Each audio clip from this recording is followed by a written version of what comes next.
This is the new Citroen Basalt X. It looks very similar to the regular older Citroen, so you might be wondering what's different. Now, as you can see, the base variant is still 7.95 lakh, but it's the top end that's existing at 12.89 lakh. You're getting an SUV which is more than 4 meters for sub 4 meter SUV money. Now, as you can see, there's hardly any difference in the front, so you still have that big Citroen badge in the front. The light setup is fully LED, just like before. So you have that LED main headlamp and also an LED fog lamp.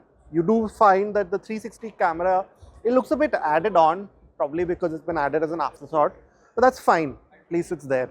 Now, when you come to the side, you have the same alloy wheel design again, 16 inches, no difference. You find the 360 camera here too. I wish they changed this, you still get these flip type door handles, but it is what it is. But you still have that very proportionate coupe-ish shape, and once you come behind, the boot or the rear is exactly the same. I can also show you the boot at this time. Just like before, it's quite spacious and deep enough. You still don't get a 60-40 split though. Now the engines of the Basalt X are carried over from the last model. So you have that base 1.2 liter engine with about 80 PS, and this one is the 1.2 turbo, which makes about 110 PS and 205 Nm when you pair it with the manual.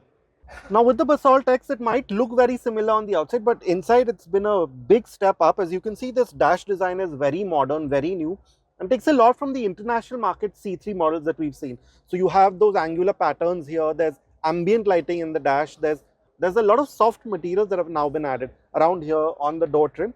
So overall, it's a much more modern feeling cabin, although the sort of basic bones of it remain the same. So while the screen remains the same, you now have a 360-degree camera, not the greatest one, but it's there. You get a voice assistant, seems a lot like an AI assistant. Of course, this bezel is very different now for the driver's display.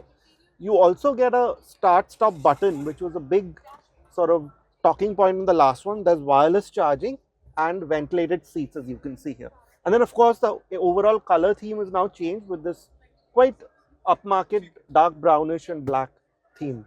The CARA driving assistance system is AI based, so you get a lot of those functions that you expect with generative AI. Other notable features include an auto dimming rear view mirror as well as cruise control. As before, the back seat really is the highlight. I have that sloping roof does eat into my headspace, although there's not much of the soft materials from the front brought back here, which is a bit of a shame. I would have liked a bit more of that here. But you do have some nicer touches. For example, these window switches have been done up a bit better. You still have that adjustable seat bolstering, as you remember how it was before, and these kind of head sort of constraints. So it's still that nice back seat, and especially now at the price that it comes in, it's a pretty good package. You have those rear AC vents still and the two Type-C chargers. So what do you think of the Citroen Basalt X? Would you consider this over a lot of the sub 4 meter SUVs that now competes against, or even against a lot of the mid-size SUVs that are of its size?